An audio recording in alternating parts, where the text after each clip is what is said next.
I know what you're thinking. What in the gosh darn is Bits and Bombs? Bits and Bombs is a podcast deep diving into what it takes to do stand-up from a different comedian every episode. Follow new open micer Peter Doms in his journey to be an okay comic. I'm not enjoying how squinty I look on the visual end. It looks like I'm fucking stoned. Are you stoned? No, I'm not. It's just really annoying. You know, like if I was stoned and I look stoned, I'd be fucking wrapped. I'd be having a good time. I'm not saying I'm not having a good time. It's just I'm sober and I'm really fucking squinty. That was the one thing my mum used to say to me when I was a kid. You need to stop squinting. I'm a big squinter. Big on the squinting. Yeah, dude. If I put on the sunglasses during the podcast, it's just it's too bright for me. Yeah. I'm very weak when it comes to brightness. Yeah, fair enough. Yeah. Matt Ford. No, all good. You're like, what do you mean, dude? You are so high right now. I'm not. I wish I was. Sorry. You wish you were. Yeah. Yeah. Yeah, dude. That's fair. Saturday, dude.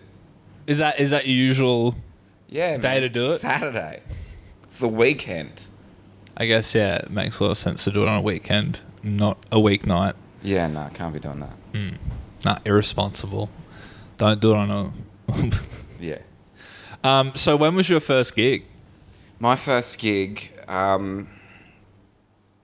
see, I'm one of those insufferable people that did stand-up comedy when they were under the age of 18. Mm-hmm. So I actually won Class Clowns, which is a comedy competition run by the Melbourne Comedy Festival. It's essentially like Raw, but it's for high school students. Uh-huh. And I remember I did it the first year. My drama teacher entered me into it.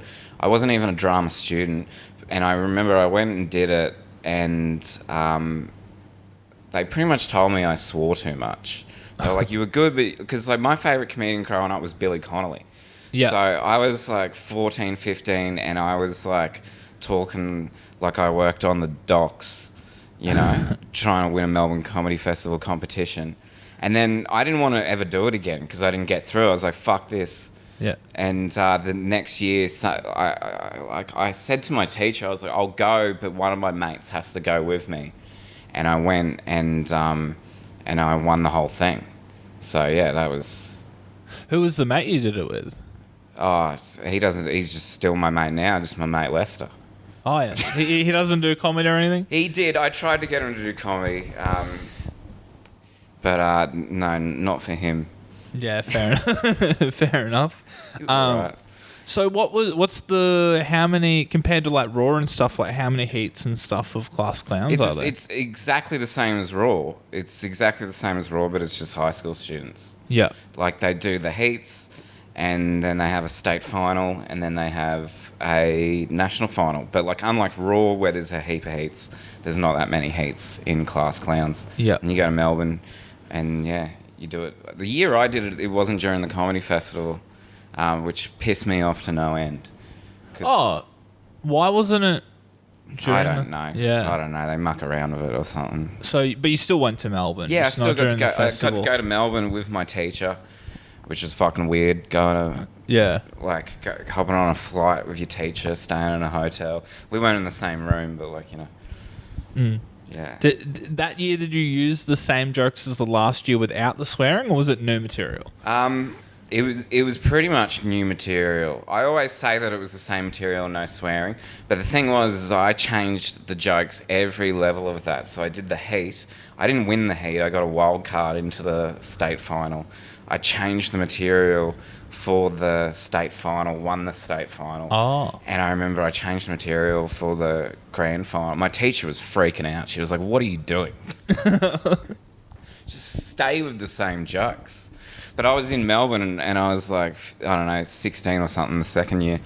And yeah, I was doing like Melbourne jokes. I did a joke about something I saw that morning on TV on Sunrise. There was a story about an Olympian. And I did a joke about it in the final. Yeah. That's hectic. Yeah, yeah. To like change it each round and then still win. And fast forward over 10 years now I'm doing the same jokes every fucking night. Not those jokes, not the jokes from back then. I should probably chuck them into the rotation. They'll be fresh now. When was the last time that you reckon you did any of those jokes from back then? There was one joke. I had this joke about whales. It was like my one big joke. It was about it was about like how the Japanese were doing whaling, which you don't hear about anymore. Like, are the Japanese still whaling? Is it an issue? Like, I haven't heard about it. I haven't heard about it in a while since either. I did the joke when I was like a teenager. Yeah. But yeah, it was a joke about whaling, and I was like, the crux of the joke was I was being a dick, and I was like, I mean, do we really need to save the whales? Because another issue we're having is sea levels are rising. What happens when you take a tea bag out of a cup of tea? That shit goes down. Right? Very basic joke, but it won a children's comedy competition. Essentially that joke.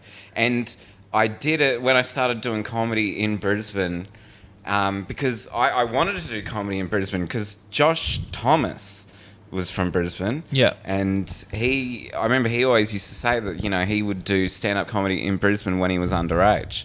And so I remember I called the local comedy place here and I told them I was underage and they were like, nah, dude, you can't, we're not going to let you do it. I think they cracked down on it because of Josh Thomas. Oh, okay. But I remember going to gigs and Sam Campbell was just starting to do comedy and he saw me at gigs and he was like, aren't you the kid that won Class Clowns?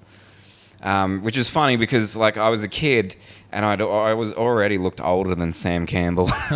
I had a deeper voice and everything. And he was like, aren't you that guy that won Class Clowns? Why aren't you doing comedy? And I told him, and he was like, yeah, just don't tell them you're 18. You look older than me, dude. Like, and so that's when I started doing open mics around Brisbane. And I was doing that joke for probably a year into the comedy career. And the last time I did it, I probably do it like maybe once a year. Maybe like once a year something happens and I'll be like, oh, maybe I'll... You know, especially if it's a gig where I can't swear, like that's a good clean joke. Yeah. If I'm like racking my brains for a joke where there's no swearing, that one will come out. Yeah. What year was it? 2010 was the year that I won. It was Oh, my sick. last year at high school. Yeah, wow. Yeah. Yeah, awesome. And It you're was, seeing... you know, and that was cool because like sometimes I regret starting comedy so early. I wish I had a bit more life experience and then started doing comedy. But it was cool to win something in high school and it not be like a football game or like a state swimming carnival. Yeah. Like I got to go back to the school and be like, I'm the national champion. And of what? Of doing stand-up comedy? Like, I guarantee you no one at that school is probably ever going to achieve that. Like, that's my thing. The That's drama pretty cool. department of that school had never had anything. Do you... In your last year of school, were you then referred to as like the comedian or the... Mate, they already knew. They already knew. They already knew. They saw me every day, you know, pranking. I was way funnier at the school than I ever was, even to this day, on a stage, man. Those were the funniest days of all. So were you always like the class clown kind of out there guy? Or? No, I wasn't. I was a good student. I was a prefect. Like, I always try and make the teachers laugh. Oh, okay, yeah. You know, like, so I wasn't naughty and funny making all the kids. Like, my audience was the teachers. It was equivalent of like playing to the comics. Yeah, like the other students did laugh, but I wouldn't arbitrarily just, you know, just be cracking jokes and ruin a lesson for a teacher. A lot of my friends from high school still to this day are those people, but I was never one of those people. Yeah, okay. Yeah. And then, so the progression from winning that comp. So after the advice from Sam Campbell, is that when you just stopped telling people your age? Yeah, I stopped telling people my age. What's the fucking point? Yeah. Because I had a beard like this when I was like fucking 11. Yeah. Or something. Like, it was ridiculous that I was telling... I wasn't getting carded, you know? Like, I'd go and buy booze and they wouldn't card me. Like, I'd go in with my mates, they'd get carded, and I'd always, like, go up to the bar guy, be like, yeah, these bloody kids, and then get a carton of gold and meet them out in the car park, and off we went. So I looked really, really old already. So it was ridiculous that I was doing, like, telling people. No one knew. That's so funny. You were like buying booze and not telling your age, but then you're like you're dobbing yourself in for the comedy side of things. Yeah, I know. Yeah. You're like, oh, I'm not old enough to do comedy. Yeah. But yeah, that was sick. And yeah, I've been doing comedy ever since. Mm-hmm. Yeah, rad. And then so I guess so after, you know, actually it's funny how you said that you sometimes regret doing it so young. I've had conversations with people where they are the same age as you and they regret starting so late, and they directly refer to you. They're like, I wish I started it back in high school like 40 did. Yeah. Well, yeah, overall, I don't think it is a regret. Sometimes it's just a thing in my head where, you know, now that I am older, I wish I could have... Because, I mean, it is exciting starting to do stand-up comedy. And I just wish I maybe experienced that more as an adult. Like because when you're a kid, when you're younger, you're a lot more narrowly focused when it comes to what you're going to do with your life. So it was like, oh, comedy, I'll do this. And then that's all I did for a long time. So it's not necessarily that I regret doing the comedy. It's just that was all I did. That's the bit I regret sometimes. Mm-hmm. You know, I mean, I used to love, you know, playing footy and stuff. And it's like... I just completely stopped doing that. Yeah. And now as I get older and I can't play footy. Oh, it's okay, like, yeah. So what were you doing, dude? You could have still done comedy and done all this kind of stuff, you know? But overall, it's not regrettable. I've got a lot of great memories. Yeah, awesome. And with that too, like having started like as a teenager, were there any things that you regret saying on stage? Because I know for me, I'm kind of like, oh, if I started when I was 16, it probably would have been. Oh yeah. So bad. Like, and it hits me now. Like it'll be like a Tuesday in the middle of the day, and I'll think about something that I thought was funny when I was 19, and just be like, and it's not even wrong in like, you know, that it was offensive or it would be offensive today. It's just like. It's like, dude, like, you're a 19-year-old and you said that to a room of adults. Fucking grow up, dude. Yeah. Like, especially the stuff about partying or like doing drugs, smoking weed, sex, and all of that kind of stuff, and just talking about it. And you look back on it now, and it's like all the adults in the room just would have been like, yeah, whatever, dude. Okay, whatever. Yeah, cool. You're having sex. You're smoking some weed. Fucking grow up. And that annoys me now when I see young comedians. That's just a young comedian thing, I think. But I think I'm going through this right now where I have a Twitter, X, whatever the hell you call it, account. And I looked at it recently, and because I've had it ever since I was like 17, 18. And obviously we all know what's going on with X at the moment. It's an absolute dumpster fire. And I'm not going to say that I'm necessarily going to get rid of my X account, but I looked at it the other day and I was like, and it's, you know, as you scroll down, it shows you how many tweets you've got. And I had like 3,000 tweets. And I was like, oh, fuck, I'm going to need to go through that. Like, there's going to be a lot of shit that needs deleting. Because, like, Facebook helps. Facebook does a really good job of, like, hey, this is what you said 10 years ago. Hey, you want to reminisce on that fucked thing that you said 8 years ago? And then it gives you the reminder and you can immediately go and delete it immediately. Twitter doesn't do that. Like, there's a lot of stuff that's lying dormant. And I don't even think it's that bad, but it needs to go.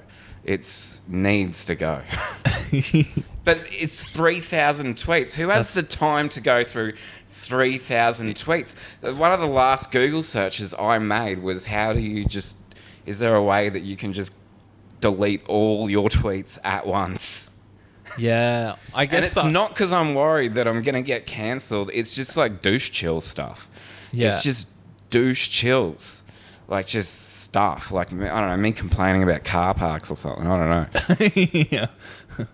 It's just, I feel like it's just something if you see it, you'll cringe and you just don't want that part of you to be out there. And I have one of my friends, he's in a gay relationship at the moment, and I got like 10 years ago, and it was him posting on my wall, you know, calling me gay from when we were in high school. And I got the reminder and I just replied to it today, just like, how's that working out for you? Really? You know? And he kind of commented like, oh yeah, I can't believe I was like that. And I was like, that's cool, dude. It's just like, we shouldn't have had access to a platform that,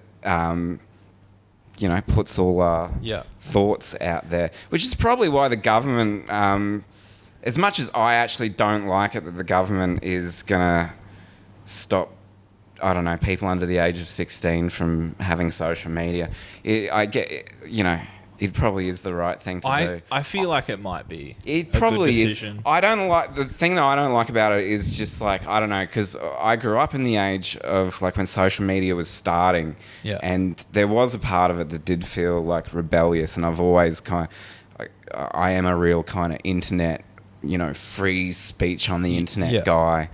So that's kind of why I don't like it. But yeah, I think, yeah. Mm. Yeah, it is just so hard when, like, we're in the age of people going back and finding tweets and old shit, and then 15 years later, people getting ramifications of what they said so long ago. And I don't have a problem, like, I don't know, it sounds like I'm going flip-flopping all over the place, but I don't have a problem with ramifications. Yeah. But I don't know, I think you just need to look at things as they are. Ramifications for sure, but sometimes when it's like, when it was so long ago, it's like... We've all said stuff we regret. Yeah, and a lot of it to other comedians, like in person. That's another issue as well, is you hang out with comedians and you talk to them and you say the most horrible shit and they'll egg you on. Like, that's funny, dude. Yeah. And then you do it to everybody else and people are not happy. They're not on the same level. No.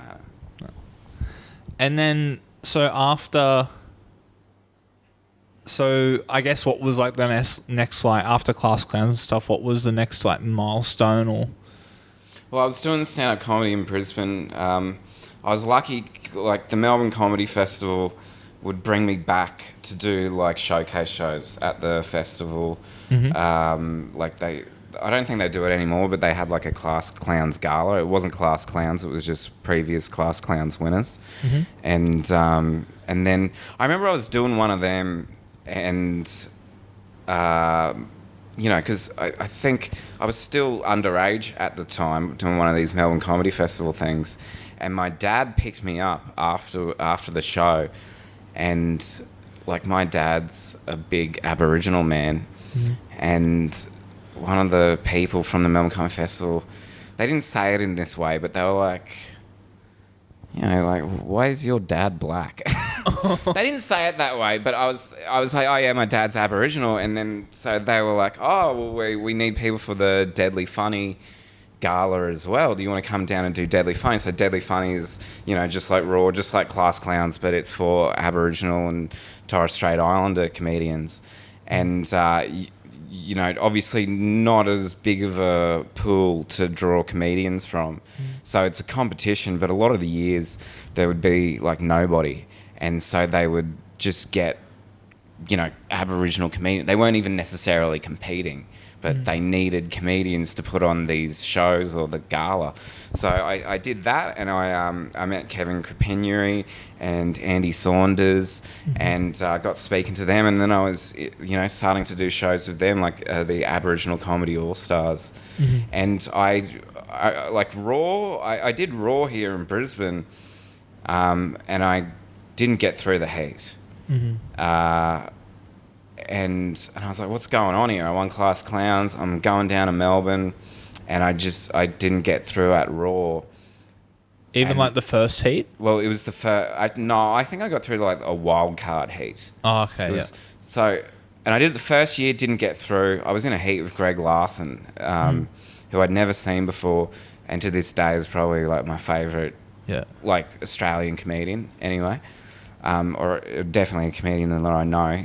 And I remember seeing Greg Larson going, oh man, it's gone up a level, like from Class Clowns. Like he was so goddamn good. And then I remember going the next year, thank God no more Greg Larson. But I didn't get through. And Lester was with me at this day. He was he was doing Raw that year, and I didn't get through. And the lady that worked at the venue that was running Raw, I remember she said, you know, we can give you the notes if you want. You can get the notes from the judges, or we can tell you, you know, what you did or what you could do better next time. And I remember I was so angry that I didn't get through that I messaged her and I was like, yeah, I want that. Yeah, fucking tell me, like, what are the notes? And then they sent me the notes, and I remember just thinking, nah, fuck them. You don't need their opinion. And I just deleted the email, never looked at it. And I was like, it was just that quote of "Don't get bitter, get better." I don't know, is that from Spider-Man or something? But, I'm not sure. But I remember it was "Don't get bitter, get better," and I never looked at the email, and because you know, you do Raw, like the general progression in Australian comedy, or at least when you first start out, is you want to do Raw, you win Raw, or you get to the national final of Raw, then you are somewhat established as a new comedian. And then the next goal is to get like the Comedy Zone, the Melbourne Comedy Festival Comedy Zone, which is their showcase of who they think are like the 4 or 5 best acts in the country. And to get on Comedy Zone, they used to do a gig here in Brisbane, and like that was curated by people in Brisbane. The same people that sent me those fucking notes that I never read. And they didn't pick me, and they didn't pick another Brisbane comedian, but I went down to Geelong. I had a gig in Geelong for the Aboriginal Comedy All-Stars, and people from the Melbourne Comedy Festival were there, and I got Comedy Zone from doing that gig in Geelong. And so did Jacob Lingard from Brisbane. And nobody that did the show in Brisbane got it. Jacob and I weren't picked for that show. So yeah, don't get bitter, get better. Oh yeah. Wow. So you kind of did like a round, like a different. Yeah, I was like, fuck you, yeah. Yeah, sick. Yeah, cool. What year of Comedy Zone was that? 15 or 16, I can't remember. 15, no, it was 15. 15. Yeah, and that was awesome. I got to do that with Jacob, who's a really good friend and from Brisbane, you know? Yeah. So that was sick. And for people that don't know, like, what is Comedy Zone exactly? It's just it's just a showcase show that the Comedy Festival puts on, and they curate it. They pick like the 4 acts that they think are the rising stars of Australian comedy, and they self-fund the show. And yeah, it's a full run, so you have to do the whole festival every night of the festival for nearly a month, going out flying and doing all that kind of stuff. But it's great because the festival, you know, they fund it, so you don't have to worry about the financial risk that you usually would have to if you did a whole month at a comedy festival. Yeah. And my year, it was Jacob, as I said, Nina Oyama, who's doing really cool things. I don't know, I'm not really sure, to be honest. I just know she's doing cool things, movies, television shows, Screen Australia stuff. Matt Stewart, who kind of reminds me of you, looking at you now. Sorry, it's a bit of a ranger thing. And you're a nice bloke, just like Matt. Kieran Lyons, who's doing something. And I think that was it. That was it. Yeah. Yeah, I really hope I'm not forgetting anyone. But yeah, they were all great people. And it was a lot of fun. And I did that. And then the year after, I did the comedy festival on my own, which probably wasn't the greatest idea. I don't think anyone else from my year did comedy festival the year after, but I was like, that was one of the reasons I did it. I was like, well, I'll be the one to capitalise on the recency. Didn't have the greatest run in my life. It is hard doing a whole month, especially on your own. Yeah. That was the year I got this. I drank too much. Got this scar on my head. But yeah, and after that, and also at this time, I was doing the Aboriginal Comedy All Stars with Kev, Andy, And at this stage, Dane Simpson came on board. And that's when I got to know Dane Simpson, who, for many years afterwards, I did a show called Aboriginal with him, which wasn't Aboriginal Comedy All Stars. It was just a Dane and I thing. And Dane went on to he's probably one of my best mates in comedy. And right. and that was cool. Like when we did Aboriginal Comedy All Stars, we did 80 shows around the country, and it doesn't sound like that much, but it was 80 shows in a lot of regional areas that doesn't get stand-up comedy. Yep. So even like the Melbourne Comedy Festival Roadshow generally goes all around the country. And we went to a lot of places that the Melbourne Comedy Festival Roadshow went to. But we also went to some really niche, like, region. It sounds weird describing a regional town as niche. Anyone who lives in that town would punch you in the fucking neck for saying that. But we went to a lot of places that were just really small, and it was an amazing experience. I mean, a lot of young people, they go backpacking around the world, Europe and all of that stuff. And I haven't done that, but I've literally been everywhere in this country. Like, you could name anywhere in this country, and I have been there. It doesn't matter. I've explored 100% of the map, and a lot of that was to do with the Aboriginal Comedy All Stars. I mean, we went to places where there were like 13 people in the town, and we had to do a show, like, I don't know, at their community centre and only half of them fucking showed up to the show. Just like nobody there. Yeah. But nobody there, very appreciative. I went to... It's like some places were just creepy. Like, there was a place... It was called Q. It was QUE. I know it was called Q because they were selling T-shirts at the bar. Far Q. Welcome to Far... I don't know, some stupid pun. I remember that was the only place I went to where we got... And our road manager was calling me before because he went in a car with Dane. He was ahead of us, and they were messaging me going, "You're gonna fucking hate," because they got used to me complaining about the accommodation. Like, I'm not a diva or anything, but I have a real thing against beds with wheels. Fucking hate beds with wheels. Like, especially if you're a drunk or you bring someone back to the hotel with the beds with wheels, and then you're going around like you're a toddler on a skateboard. It's fucking so annoying, dude. And so he's gone into this place and there's a bed with wheels, and he's just saying, "Mate, you're gonna hate this," blah blah blah. And it was the worst accommodation I've ever been to. It was beds with wheels, but the actual place, it looked like a fucking toilet block. I was convinced it was a toilet block. It had like the fittings of an old toilet block. I was like, that's where the piss trough used to be. Where that kitchenette is, that used to be a fucking piss trough, I can tell. And it was an old mining town, but there was no mining there anymore, so it was completely fucking deserted. And so it was the first time I've done this since, but it was the first time I'd ever done this where I was like, I can't sleep here tonight. I am not sleeping here tonight. It's not happening. So my only option, therefore, is to meet some chick that lives in the town and go back to her place. So we went to the bar, and there was a chick working behind the bar, and it was her birthday, and she had no one to celebrate with in this empty mining town.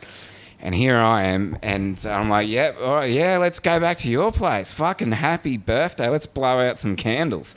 And we walk out of the pub, and we walk like less than 100 meters, and she's in the fucking toilet block behind me. So yeah, and to be honest, if I wasn't looking for a place to stay, I probably wouldn't have been that keen on her, because I'm a small kind of quaint man, and she's a lady that pours beers in an abandoned mining town. She really fucking threw me around the room. It's a rough old night. Was it also beds on wheels? Yeah, it was the exact same. It was a mirror image. I don't know what I was thinking. I don't know what house I thought she lived in. There wasn't anywhere. Like, maybe she lived in the abandoned post office. That would have been good. That would have been better than the shithole we were in. And then I remember I was telling that story I remember I went on a Melbourne Comedy Festival roadshow later, and we drove past that town. We weren't performing there, but we drove past it, and I told that story. And one of the road managers said, "Oh yeah, we've been there before. Oh, that chick that works at the bar. Oh yeah, a couple of people have slept with her." And I was like, "Oh great, yeah, cool." It's good to know I share that experience with a lot of comedians. And then, okay. So you did the touring and stuff. A few years ago, I did some. I think you've done them too, like the Anna Brennan. Yeah.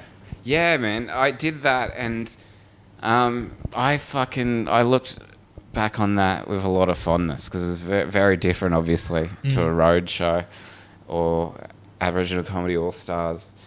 But that was so much fun because that was when I did that. So it was just regional Queensland. Like, where did you go? Like, yeah, pretty much same. Like, just from here, like, you know, Sunny Coast and Gympie and all that up to like Airlie. what was your role in the show? Were you like Just you 10 opening? minutes. Yeah, just opening. Yeah, so I did that, and it was right after COVID. Like, there were some people asking me like, why are you doing this? And I was like, man, it's like we just had COVID. I want to do fucking comedy again. There's nowhere to travel, and fucking, you know, Anna lined up these venues and stuff, and it was one of the most fun tours I've ever had. That was probably because Anna let me smoke weed pretty much the entire tour. That was probably a massive part of it. But I was closing that show, so I was essentially the headliner every night, and that was stressful. Like, every time I've ever gone, I've never closed out on a road show, which is fair enough. And, you know, but that was stressful, being the main act every night. And it is regional Queensland. If it was regional Victoria, regional I've done all them, it's fine. Regional Queensland's hard. And, you know, when I say we did 80 shows across Australia of Aboriginal Comedy All-Stars, the one state we didn't do was Queensland. That was the only state. Really? Actually, we didn't do Tasmania either, but like, I don't know. Yeah, but we never did Queensland. Queensland is fucking hard. Like, it's, you know, I live in Brisbane, and I have always lived in Brisbane. And I don't want to live anywhere else. Everywhere else is fucking soft, dude. Like, I am a fucking Queensland, but it's hard. It's hard here, and especially as you go north. I remember that was funny on that tour. It was one place we stayed in. It was a mining town. It was a mining community, and we were staying in the mining. Mining accommodation. Did you stay anywhere like that? No, I don't think. Yeah, no, we didn't really stay any. Like, I remember. Yeah, all I remember is there was this old man that lived. He must have been like the caretaker or whatever. And I remember after the show, just like smoking weed out the front of this like donger or something. And this guy's like, "Mate, you got to put that out. You'll get fired." And I was like, "Whatever, dude. Anna's not firing me." 'Cause, you know, he obviously thought I was working at the mine. And I just remember the next one, this cunt was banging on my door. He's like, "Mate, they're going to piss test you. You're going to lose your job." And I was like, "Dude, I am not losing my job." And he's like, "You are, mate. You know." And I was like, "Dude, I don't work here." It was just funny to imagine that you would get fired from comedy, especially for doing drugs. yeah, after talking about it on stage. Yeah, so, dude, did you see my set last night? You fucking should have put down the gardening shears, come inside and listen to the comedy, then you know who I was. But yeah, no, that was cool. Yeah, it was stressful, though. Didn't you almost drown on that tour? Oh, dude. That was the number one story I thought of when you brought it up. And I didn't want to talk about it because that's the issue now. Is now when I get high, sometimes I think about all the times I nearly died. Oh, okay. And that is one that really freaks me out. We don't have to talk about it then. No, we'll talk about it. It's been brought up. I spoke about it recently with someone at the pub because Anna was on Tinder a lot during the tour. Whatever, good on her. She was on Tinder. I was on Grindr. You know, can't talk. I'm sorry. This is a joke. This is a cheap joke. I wasn't on Grindr. I was on Tinder and I saw Anna and then I deleted Tinder. There's nothing about Anna. It's just we're on a tour, we're working together. It's just like you can't have Professional. Yeah, you got to be a professional. Even though I was obviously smoking weed the entire time. But when we went to and that was that same day. This is all in the same day. That was the mining date. She had met someone online who worked for, I don't know, the national park or some mountain, where we were going. And so she met up with this person, and this person was like the ranger for this park, and she was like, oh, I'll show you, how about I show you and your group this watering hole. They had like this, is that what they're called? Those rock pools. Yeah. And I was like, whatever. But this lady, Anna's car couldn't go through where we needed to go. Mm-hmm. So we had to hop on this lady's ute. As in, like, we just hopped, like, Anna hopped in the passenger seat of the ute. And, you know, as you know, utes is a middle seat as well. And I'm about the size of a fucking 12-year-old. So I was like, how about I just sit in the middle? But the other guys are like, nah, you know, they met on Tinder. Let them have their time alone. I was like, fucking hell. I'm really not keen to hang off the back of this ute. And we were driving through this bush, and I'm holding on for my dear life. I was legitimately fucking shitting myself. And we got all the way out to this rock pool, and I was blazed. I didn't want to hop in. I was like, fuck this. Like, I was like, no, I'm not hopping in. Anyway, they convinced me, and I just wanted to hop in. They're like, no, dive in. You got to dive in head first, turn around, and come back up. You'll love it. I was like, oh, all right. And I did it, and I went down, and I was too stoned, and I forgot about the turn around and come back up bit. Mm-hmm. And I just went down, fucking panicked. And I'm like scratching I'm trying to find up. All I can find is fucking rock. And I'm trying to, and then I just feel like all the air kind of start going out of my lungs. And so now I'm losing my buoyancy and I'm starting to like sink. And I'm just like, fuck. But I have a very strong will to live. And I have nearly died many times before. All drowning related. And yeah, I was just like, you're not fucking dying in this rock pool, cunt. And just like, it was hard. Like, because the air had gone out of my lungs. I really had to drag my body up. And there was footage of it. And you can see the person that's filming me is like, off you go, Matty. Yeah. And I go in. And he's like, all right, turn around, Matty. Well, where's Matty? And then I come out like...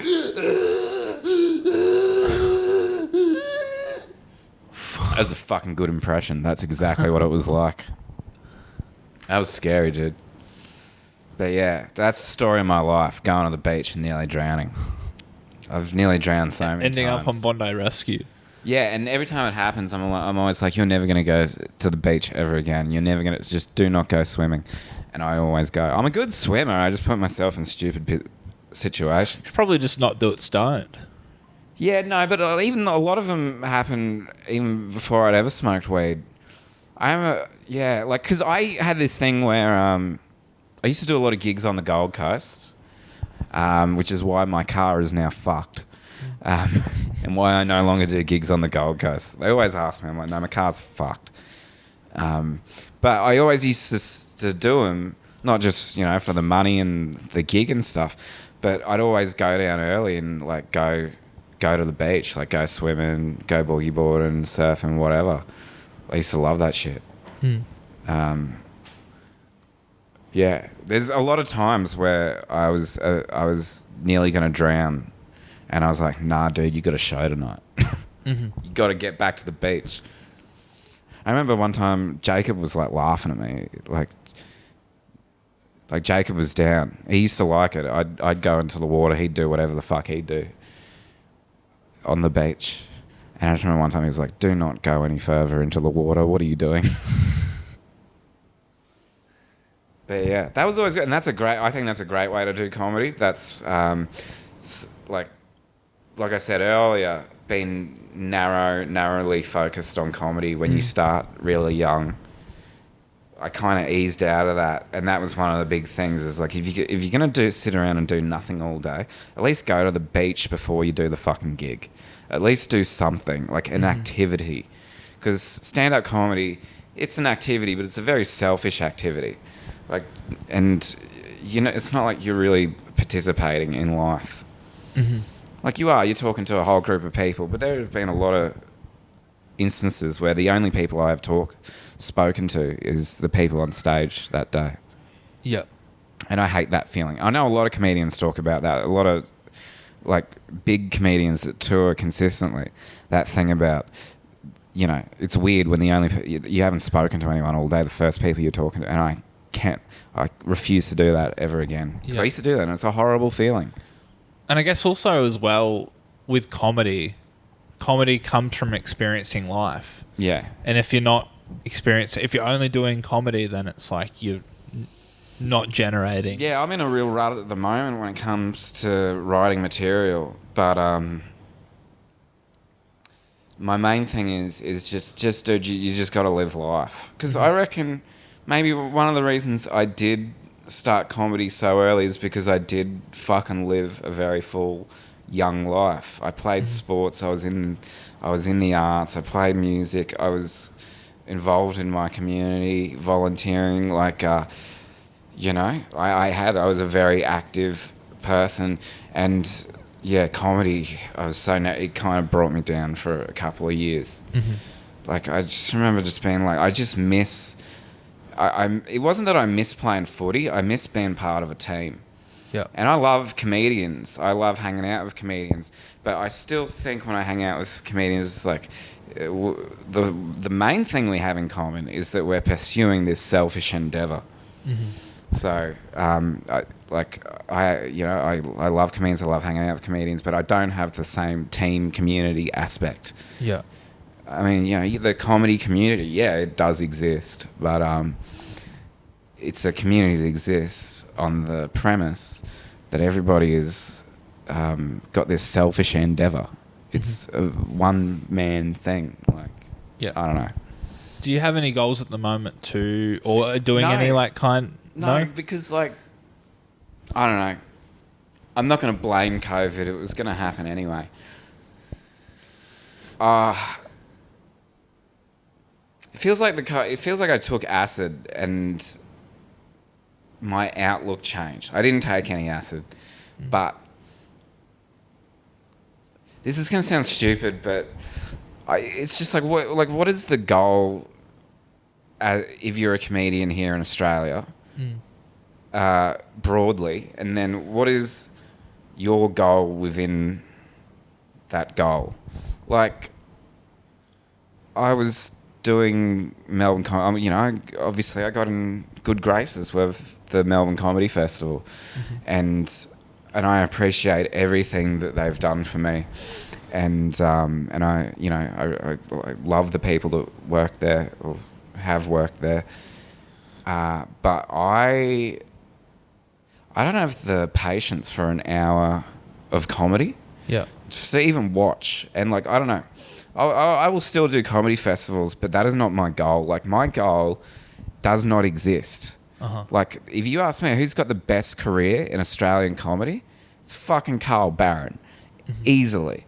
You never see Carl Barron doing interviews. You never hear him on the radio. It's not like Hughesy, where he's on the radio, on television, says yes to everything, does corporates. I mean, Carl Barron probably does do corporates. You never hear him talk about it. Yeah. He sells out Margaret Court Arena like 13 nights in a row. He's not even a part of the comedy festival, like, that's the goal to me. I'm not even saying he's my favourite comedian, but like, Carl Barron's career is the goal, and that's my goal. But how can you achieve that goal?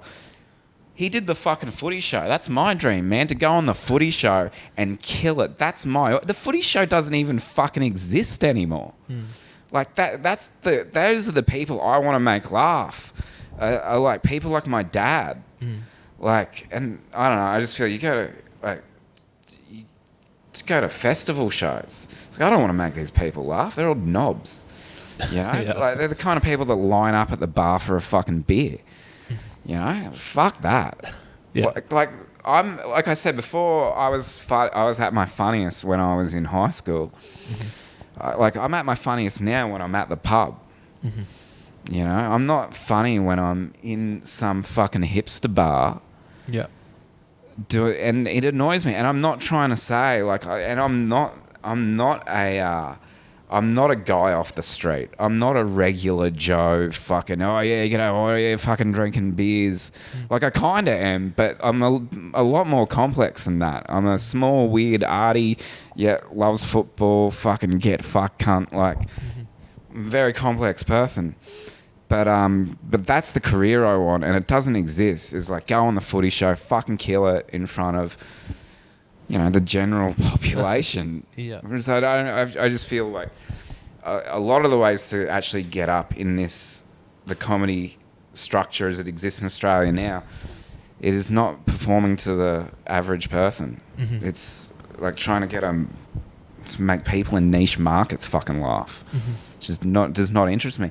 Doesn't mean I won't, doesn't mean I'm never going to Melbourne ever again, but it's just like, that is not the way I am going to make a success out of my career, is by going to Melbourne or anywhere for that matter, or any fringe festival, and doing I fucking hate an hour of comedy. Not just doing it, but myself watching it.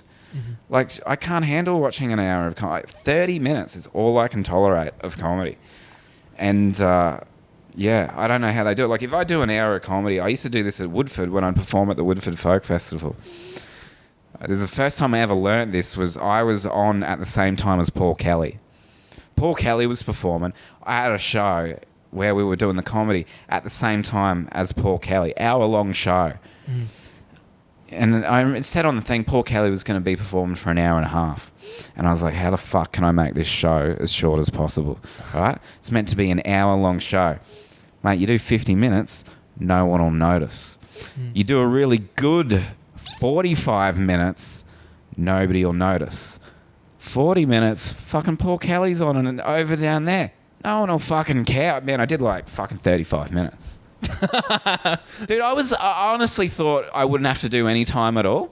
I honestly thought nobody would be in the audience. Yeah. I thought they'll all be going to watch Paul Kelly. And I came out on stage and there were people in the audience and I was furious at them. I was like, what are you doing? Don't you know Paul Kelly's on? It was like fucking...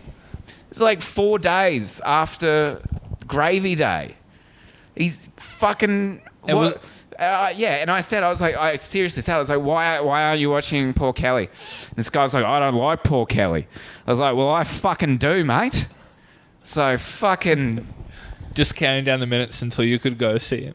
Yeah, talk about the dumb things, dude. You came here instead of fucking watching Paul Kelly.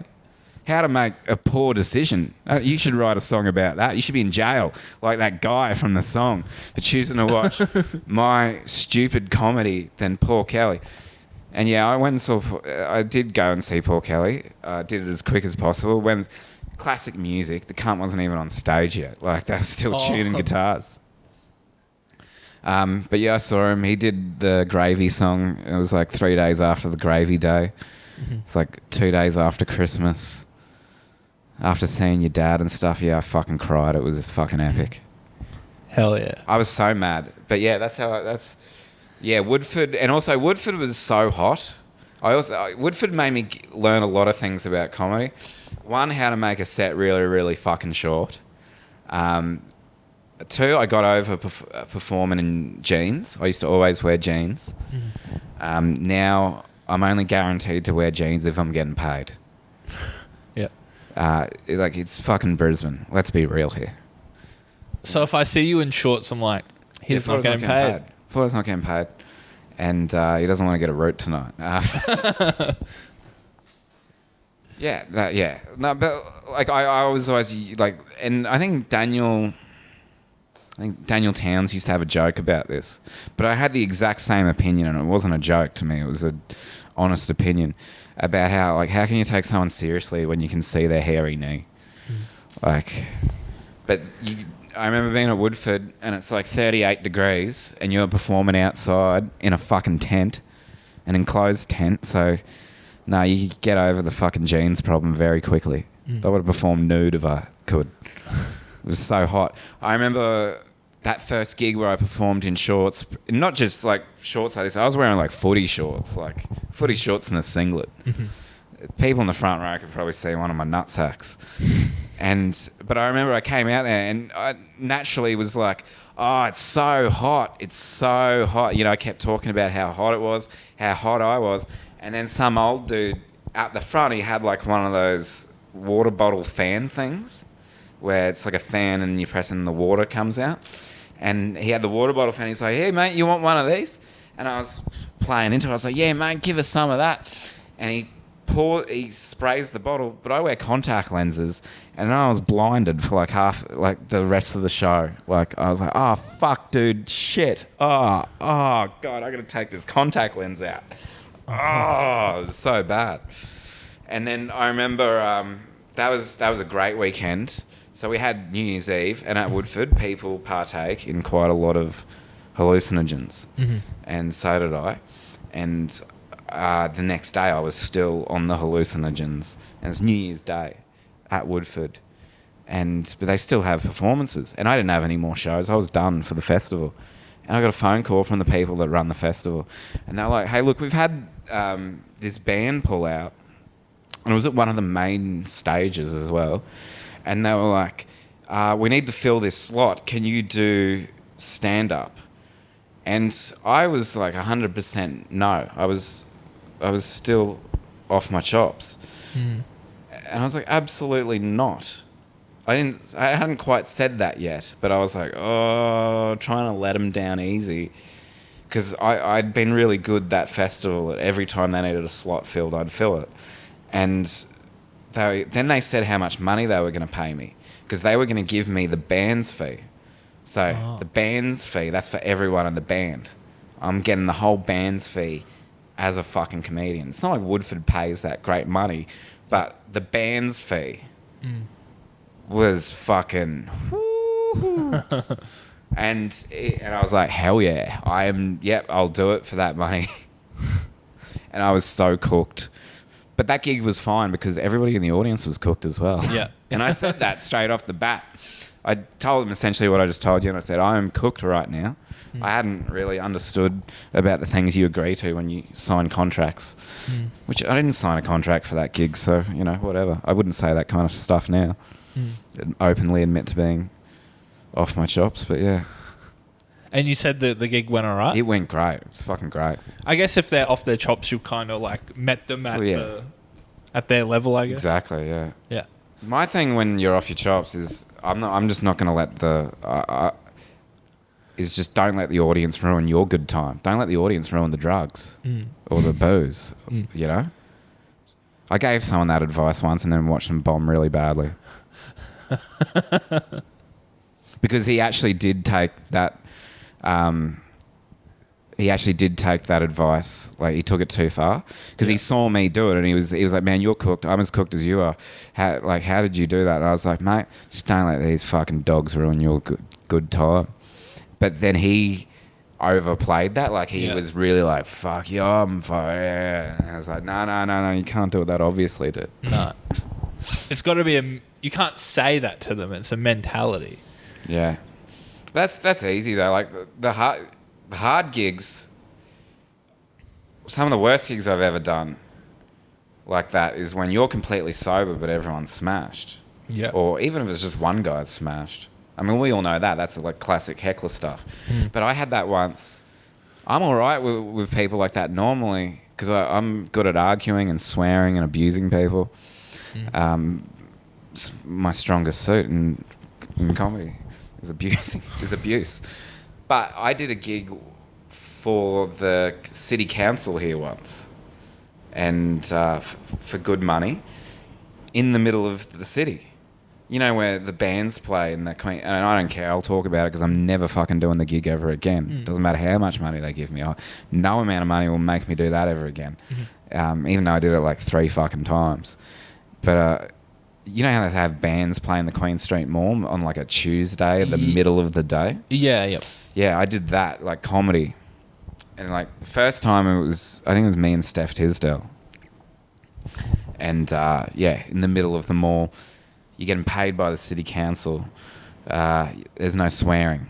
Someone starts heckling you, you got to like deal with them like you're on fucking play school. Like I had just had some meth head just abusing, and you can't. Yeah. Oh, that is so bad. I remember that gig. I was completely destroyed. I was just.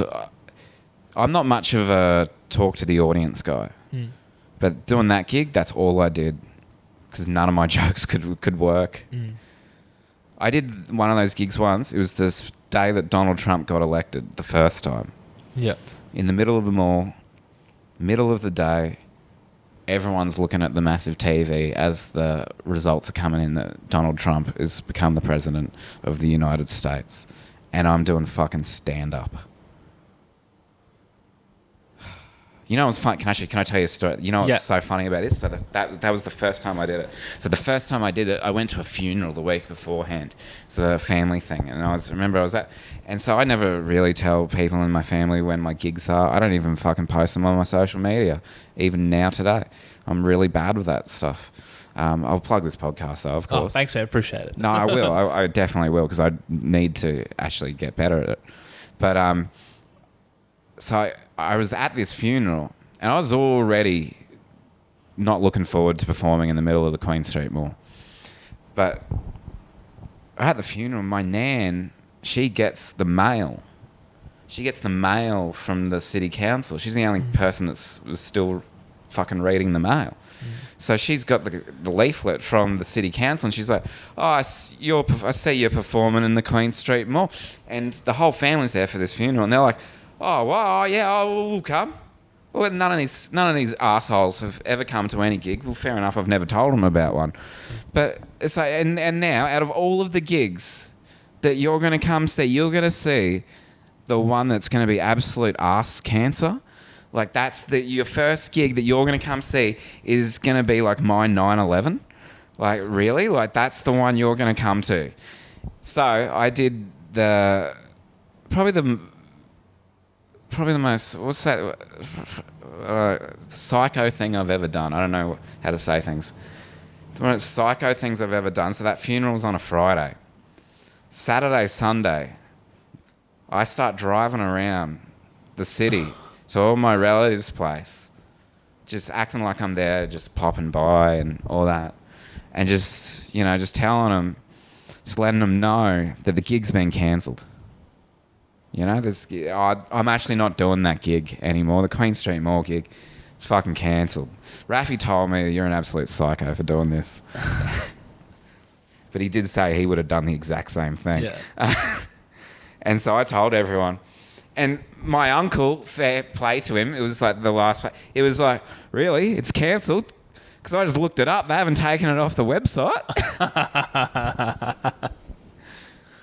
Well played. And I was like, yeah, they haven't updated it. It's the cancel. I don't have time for that,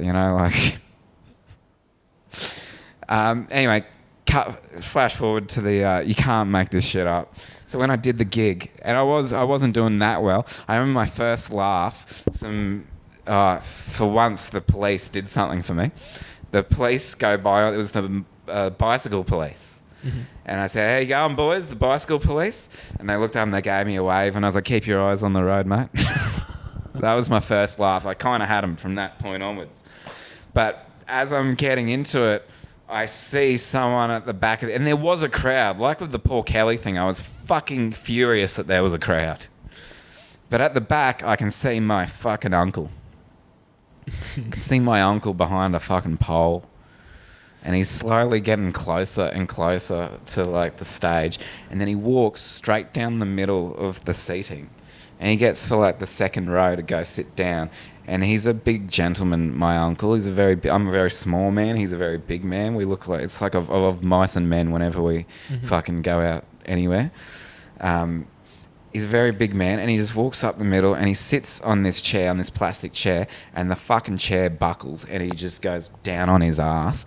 And I laugh hysterically on the stage with the microphone. Nobody else is laughing. They've just seen this poor man, this poor fat man sit down on a chair, get annihilated, and then the comedian on stage, instead of being like, "Oh, you okay, dude?" just Now everyone's looking at me, and I got him with the police thing. Now I'm laughing at this poor fat man. And then I say to the audience, I'm like, "Oh, no, look, you need to understand, that's my uncle. I look nothing like him." Now it sounds like I'm just making this up, this is my... that did not... Fuck that, yeah. But I was glad he was there, because afterwards, even though I landed the plane, it wasn't a good gig, wasn't a bad gig, I landed the plane. That's all we ever want, is just to land the plane. I landed the plane, but I still was full of, anxiety, because after doing that for an hour, 50 minutes, there's no way I was doing that for an hour. You can get away with 50 minutes. And it was actually good to have my uncle there, like someone you actually know, after going through that. Yeah. I remember once I did one of the next times I did that gig, because you're not allowed to swear, and I said fucking. And I came off stage, and the chick that ran, she said, "Oh yeah, it was really good, except you did swear." And I said, "No, I didn't. I knew I swore." And she said, "Yes, you did." And I said, "I didn't. What did I say?" And she said, "You said fucking." I said, "No, I didn't. I said mucking. I was mucking around." She didn't believe me, but Remember that that hell gig that bad gig that I did, and you were Which there? one, dude? No, The one last year, and so basically I was at, it was like a Thursday night. Is this the one where you brought some friends from work? Yeah. So it was basically, Dude. we were out drinking. I think that might be the only thing I would hate more than having family members at comedy. Yeah. Is having people from work. Because my family members have seen me at my worst. My fucking co-worker. My co-workers ask all the time. Your co-workers ask, or you ask them? So what happened was, we had our team, as a team, we had the next day off, the Friday. And we were out drinking, and there was like a bar tab that work provided us and stuff. We won it as an incentive. So it come down to everyone else had left, and I was drunk, and these two other people were drunk. And I was kind of like, I really just want to do stand-up right now. Fuck. So then I was like... That's And how hateable co-workers are, that it makes you want to do fucking stand-up. Yeah, I was... Oh, no, it wasn't that. It was just kind of like, I was drunk, and I was like, I want to go on... I was like... And I also knew that the gig was, like, down the road. Yeah. Like, it was down the road from where we were drinking. And I was like... So you could have totally dodged this bullet. Oh, yeah. It was one of those things where I was like, oh, do you guys want to come? And they're like, sure. And it wasn't until I got there, I was like, wait, why did I... Of course this is a bad idea. It was one of those things where I was like, I'm an idiot. This is always going to be a bad idea. You were like Tommy in Goodfellas when he walks into the room to get whacked. Except you were Tommy and the guy that was whacking him. But, yeah, so basically, I got there, and there was like, I don't know, two other people. Like, I brought most of the crowd. I bring in two people, and two people were already there. And then the guy that I brought was a heckler. Turned out one of my colleagues was like, so people were on stage, and he'd look at me. And I think, as I described at the time, was he the guy I described at the time as gayer than Freddie Mercury? Yes. Yes. Yeah. So people on stage, and he'd look at me, be like, hope you're better than this. I'm like, shut up. Don't stop talking. And yeah. And then what happened next? It was, a guy tried to do crowd work with him, right? No, so I remember this clearly. Yeah. I've kind of phased it out. I remember it clearly because I was so angry. It was one of those classic cases of the comedian that was on stage, who I'd never seen before and I haven't seen since. And you know what? He is a new comedian. I will forgive him but he was just not reading the room correctly. And so he did a joke about the N-word. Noble. No, I'm joking. Like the actual N-word. Like, which is, first of all, you're a fucking Australian. We're in Australia. No, shut the fuck up. But he was doing like an N-word joke when it's appropriate or whatever. And what annoyed me is he was delivering this N-word joke to the only black person in the room. Like he'd positioned his body, and this person was another comedian. I think it was Kenta or something like that. And it was like he delivered this N-word joke at the only black person in the room. And then he gets onto his next joke, which was about gay people. And then he delivers it and does the crowd work about the, gay people joke to the gayest person in the room. And it wasn't like he was knowingly doing it. It wasn't like he was, and of course you would know what I'm talking about, my friend, as a gay man. It was like, no, he was just bluntly talking about gay people and not doing a very good job and directing it at the gayest person in the room, who I knew was not going to appreciate it.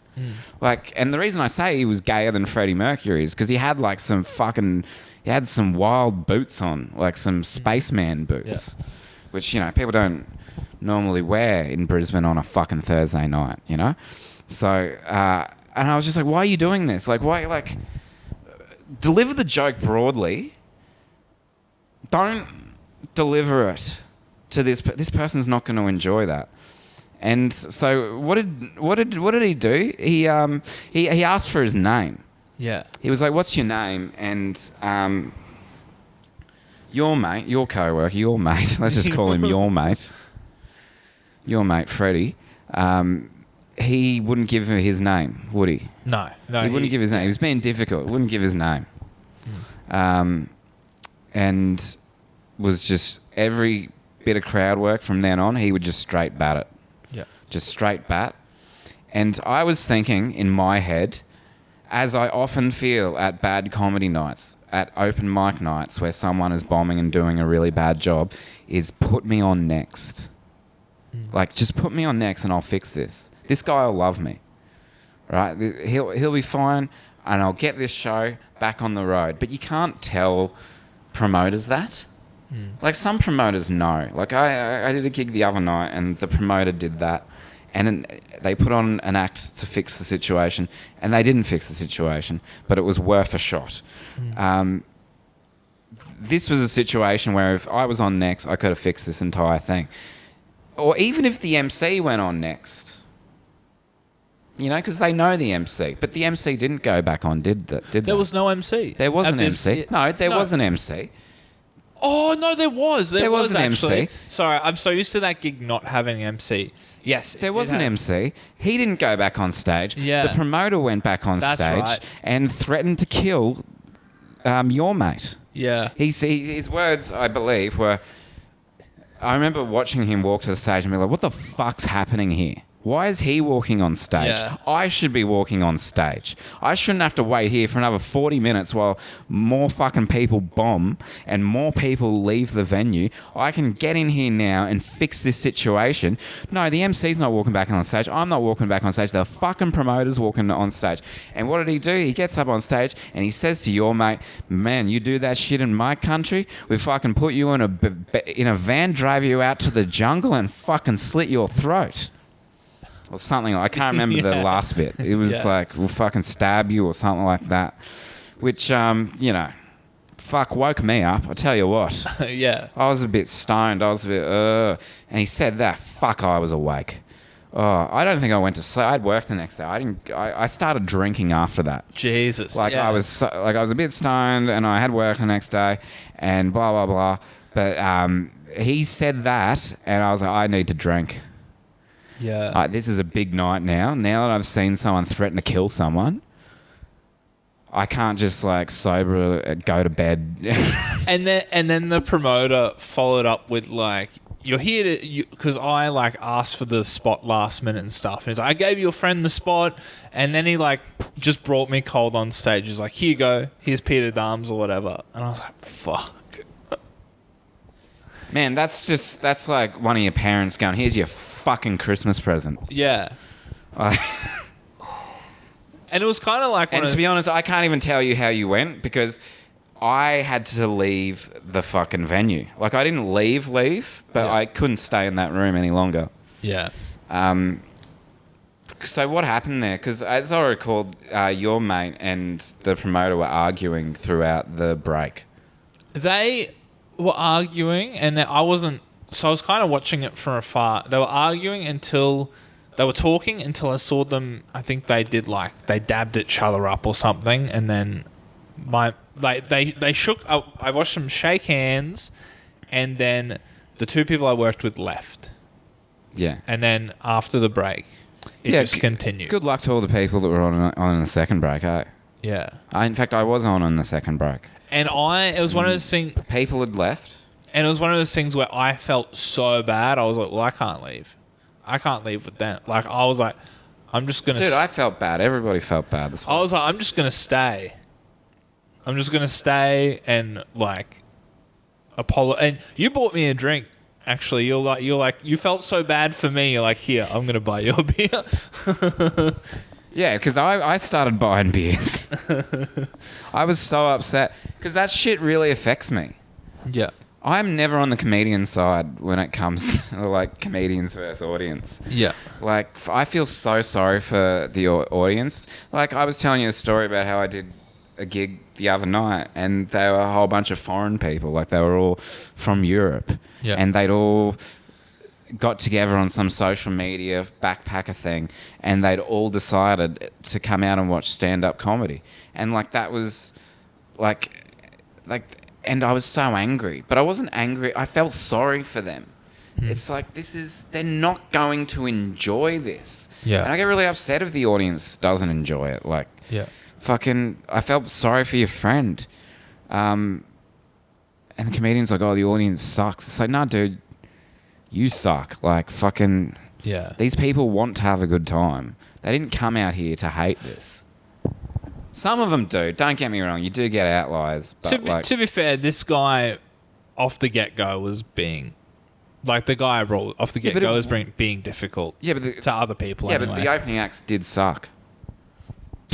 Yeah, look. yeah, look. And once again, if you're one of those opening acts and you're saying this, you weren't set up to succeed anyway. Yeah.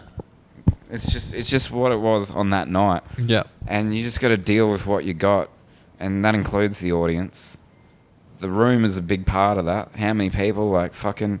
Sometimes it just doesn't work out. And it's sad. You shouldn't be angry at the audience. Or even angry at yourself. You should just be upset. I'm saying don't get angry, get sad. I started saying don't get bitter, get better. Yeah. Now I'm saying don't get mad, get sad. And don't ever bring colleagues to comedy. Yeah. Which is something I already knew, but I was drunk and I was like, fuck it. I just want to get on stage. I had a colleague come recently and I was freaking out about it. And I had a really great set and I was really proud of it. And then I asked them about it the next day and they were too drunk, they didn't remember it. So they couldn't even tell. Yeah, you might as well have had a bad set. They couldn't even say to people, oh yeah, I saw him, he's actually really good. It's like, I don't fucking know. That's probably ideal, right? What? That he's not recommending other people you work with to because if you had a good set and he sort of remembered it and he's like, he's really good, wouldn't the others be like, yeah, let's all go? And wouldn't you hate that? Yeah, probably, yeah. Yeah, fair enough. So you said at the moment, like, you don't currently really have any goals with your comedy, or no? You're just doing... I'm just doing gigs around Brisbane. Just doing gigs? You know, I've been working during the day, so I just want to get some money so that if I ever do travel, I've got the money. Because I spent a lot of years going to Melbourne and Sydney and Adelaide where I didn't have money. Like, I had money to do it, but it was like all the money I had was constantly going into traveling. I like to be able to travel and have money that isn't just going to go into keep traveling. It's actually money to do stuff while I'm in these cities, other than just fucking stand-up comedy. You know, go to Adelaide and go on a wine tour instead of for 30 days, you know, just being in this Airbnb furiously trying to promote a show that nobody's coming to. Yep. Yeah, fair enough. But also, I'm not a YouTube or a social media comic, but I am going to try and get better at it. I should be on Twitch. All I ever do is play video games. Yeah. And everyone that sees me play video games thinks it's the funniest thing in the world because I just get so fucking angry and smash shit. I'll probably end up getting cancelled actually if I start Twitch. It'll just be me smashing PlayStation controllers. And so I guess people can add me on Instagram. I'm a classic. I post stuff and then delete it an hour later, which really pisses people off. People think it's some sinister, like, you know, I don't know, like they think that I shouldn't have posted something, which is true, but it's just like an hour later. I'm like, I do get embarrassed of myself and the things. The thing I like about stand up is you do it. I never record myself. I don't even like looking at myself in the video component of this. I just like doing it and fucking getting over it and moving on with my life. I don't like hearing my voice. I don't like having things on record, which is a really, really unfortunate because it's the only way to make a living out of doing this, especially in this country, even more so in this city. I mean, you probably need to be on social media. I got a fucking locked account. Well, not locked, a private account. Yeah. And every week I'm going, all right, you need to make your account public. You need to make your account public. You're not going to lose your job. Everything's fine. And I just cannot do it. I just will. Like you can, and I would encourage anyone that listens to this and has enjoyed whatever I've talked about, add me, Matthew_Ford on Instagram, or add me on TikTok, add me on X. The problem is it's private. Add me. I'll probably accept, unless you're wearing like a stupid shirt, you know. But I always let people add me. But yeah, I don't know. I'll post something and then like an hour later, I'll look at it and I'll just be like, dude, what are you doing? You don't want, like, nobody cares. Fucking delete that, like, right now. Yeah. Fair enough. I've already got heaps of regrets about some things that I've said to you. Like, don't worry, man. I'll be plugging the podcast and stuff. And I'm like, dude, well, you've been mumbling a lot today, dude. No, it's been good. Yeah. If there's anything you want me to edit out, let me know. See, no, everything's been fine. Yeah. But I think, you know, kind of going back to... we started when you were talking about how I started doing comedy when I was a teenager, and I think that's my issue now. Yeah. It's because I was so open and so confident for so long. Now I'm an adult, and now I have doubt. And now I'm like, I don't have that confidence. So I was complaining earlier that I was putting out all this stuff, but at least I was putting it out there. Yeah. Whereas now I'm not putting anything out there. I think the last thing I posted on Twitter was a photo from NRL Grand Final Day 3 years ago. I post stories, but they only last like 2 hours at max. Yeah. But yeah, people can see me around Brisbane. Yeah, sick. I'll probably be on Twitch eventually. Yeah. Add me on the PlayStation Network, Peter Dutton 420. Because I always see people, their names like Kevin Rudd or Kevin07 or stuff. Yeah. Albanese's too long. Yeah. Fucking Peter Dutton's perfect. You're going to piss people off. People are going to be mad. 420. So even he would be mad if he saw it. It's not even for him, you know? Yeah, it's not for him either. So good, man.